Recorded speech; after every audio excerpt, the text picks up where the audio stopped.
PIA की 4.5 साल के बाद पेरिस के लिए पहली परवाज आज रवाना होगी। पहली परवाज इस्लामाबाद से पेरिस के लिए आज 12:10 पर रवाना होगी। पीआईए पेरिस के लिए हफ्तावार 2 बराह-रास्त परवाजें ऑपरेट करेगी। तर्जुमान पीआईए के मुताबिक पेरिस आने और जाने वाली परवाज़ों के लिए बुकिंग फुल हो चुकी है, जो कि खुश आइंद बात है।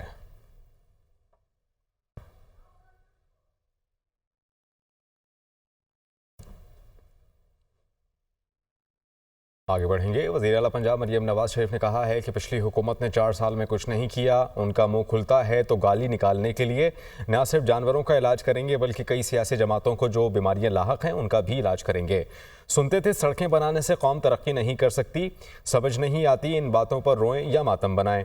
जहां सड़क बनती है वहां तरक्की आती है। अपना घर अपनी छत प्रोग्राम के लिए 8 लाख दरखास्तें आई हैं। इस साल 1 लाख घर बनेंगे।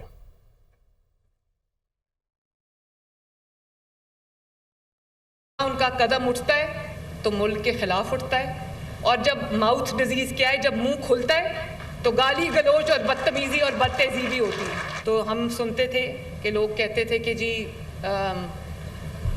सड़कें बनाने से कोई कौम तरक्की नहीं करती। बड़ी हैरत की बात है, किसी की अकल पे मैं मातम करूं, रहूं या क्या करूं।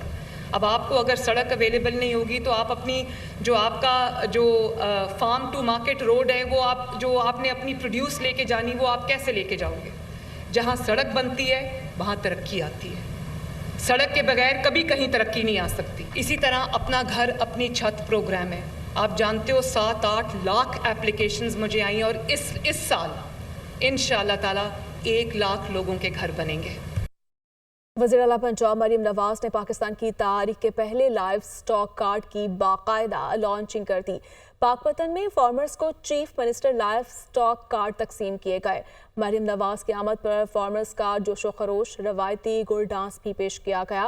फार्मर्स ने chief minister live stock card की अफादत के बारे में आगाह किया। सूबाई वज़ीर आशिक हुसैन ने कहा कि ज़राअत और लाइव स्टॉक में 1 साल में रिकॉर्ड कायम किए गए।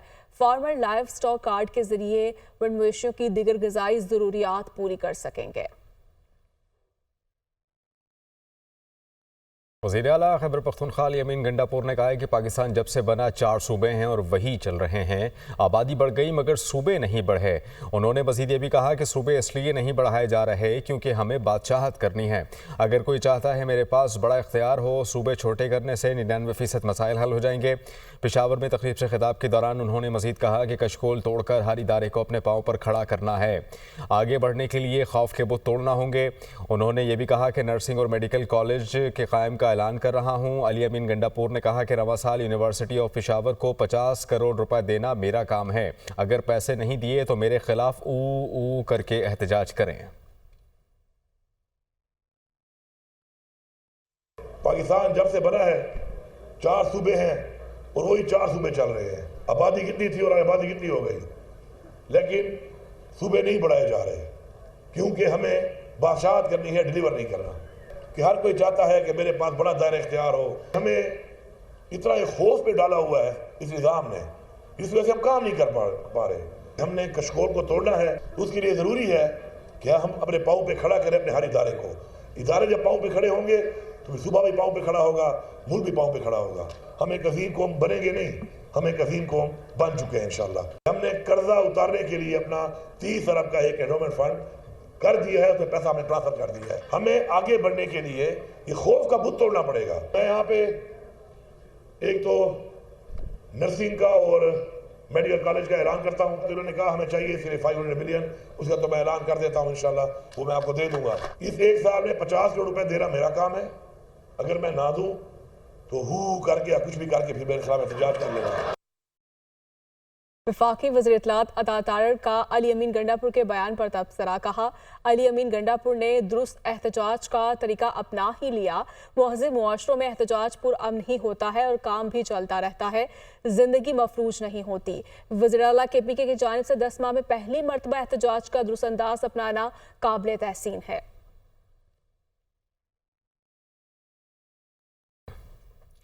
आगे बढ़ेंगे। साबिक वफाकी वज़ीर फवाद चौधरी ने कहा कि पाकिस्तान तहरीक-ए-इंसाफ की 9 फरवरी को एहतजाज की कैंपेन ना चलाना बड़ी नाकामी है। अली अमीन गंडापुर के अलावा पाकिस्तान तहरीक-ए-इंसाफ की मौजूदा लीडरशिप बानी को ज़्यादा नहीं जानती। मौजूदा लीडरशिप बानी PTI से रिवायती बातों के अलावा सलाहियत नहीं रखती। मैंने बानी से कहा ये लोग आपको बाहर लाने की सलाहियत नहीं रखते। प्रोग्राम नुक्ता नज़र में गुफ्तगू करते हुए उन्होंने मज़ीद ये भी कहा कि मुज़ाकरात को आगे बढ़ाने के लिए भी स्ट्रैटेजी की ज़रूरत है। इरफान सिद्दीकी, अय्याज सादिक, राना सनाउल्लाह बानी से मुलाकात नहीं करा सके। बानी PTI सही कह रहे थे, हुकूमत के पास इख्तियारात नहीं। बानी तो चाहते हैं कि बातचीत आगे बढ़े। मौलाना फजलुर रहमान और महमूद खान अचकज़ई मुज़ाकरात में होते तो ज़्यादा वजन होता। दोनों अतराफ से एक कदम पीछे हटना होगा। इमरान खान को जो एक तो ये है कि दबाया तो नहीं जा सकता।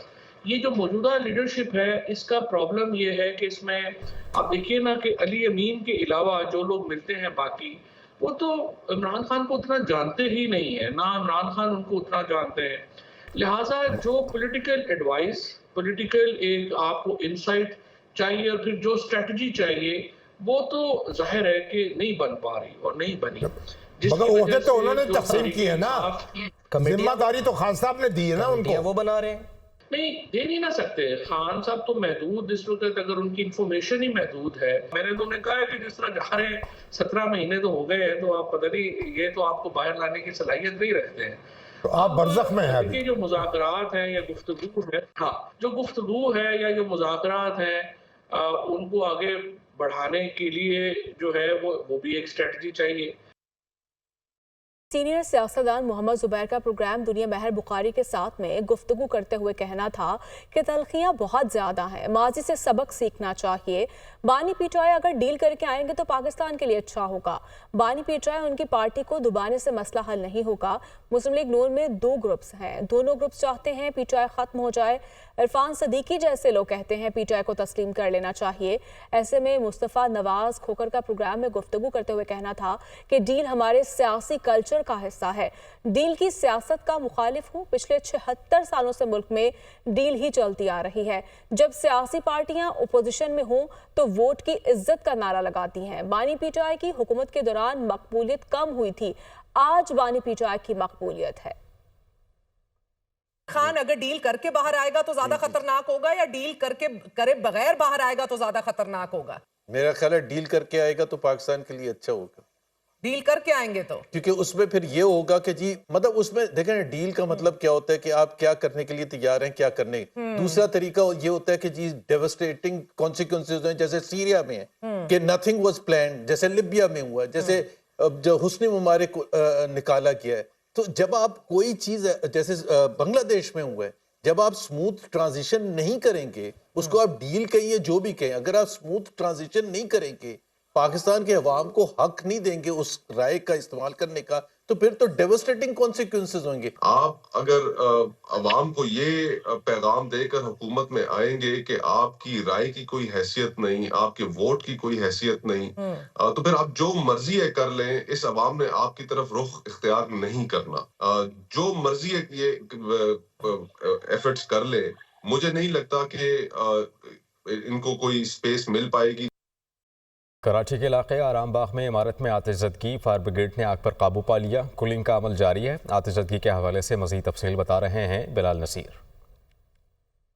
जी, इस वक्त मैं आरामबाग के इलाके में मौजूद हूँ। अब से कुछ देर पहले फर्नीचर की एक दुकान में आग लगी थी, जिसके बाद उसने गोदाम को भी अपने लपेट में लिया था। मेरे कैमरामैन हारून ज़्यादा दिखाएंगे कि ये मैट्रेसेस का एक शोरूम है और उसके गोडाउन था, वहाँ पर ये आग लगी है। जिसके बाद जो काफ़ी ज़्यादा गद्दे जो अंदर मौजूद थे गोदाम में वो जले हैं और उनसे इमारत में काफ़ी ज़्यादा धुआं भर गया था। तो ऊपर जो रिहायशी इमारत है उसको मुकम्मल तौर पर क्लियर कराया गया था। अब फायर ब्रिगेड की तकरीबन 5 गाड़ियों ने आग पर काबू पा लिया है और इस वक्त कूलिंग का अमल भी जो है वो इख्तिताम पर है। हुकाम का कहना है कि लाखों रुपए मालियत के जो अंदर मैट्रेसेस थे, गद्दे थे, वो जल चुके हैं। ताहम तमाम अफराद को जो है वो बाहिफाजत निकाल लिया गया था। इस पूरे ऑपरेशन में 5 फायर टेंडर्स ने जो हिस्सा लिया है और इस वक्त जो एरिया है वो मुकम्मल तौर पर क्लियर करा लिया गया है। और हुकाम का कहना है कि लाखों रुपए मालियत का जो गद्दे मैट्रेसेस हैं वो इसमें जले हैं। जी। फितनुल खारिज के दहशत गर्दों ने जिला लकी मरवत के इलाके कबुल खैल में 17 सिविलियंस वर्कर्स को भत्ताखोरी के लिए अगवा कर लिया। ज़राए के मुताबिक अगवा होने वाले सिविलियन वर्कर्स निहत्ते थे। फितनुल खारिज के दहशत गर्दों ने सिविलियन वर्कर्स को अगवा करने के बाद वहां के मकामी ठेकेदार की गाड़ी को भी आग लगा दी। सिक्योरिटी फोर्सेस और कानून नाफिज करने वाले इदारों ने अब तक 8 मुखवी वर्कर्स को बाहिफाजत बाजियाब करवा लिया है।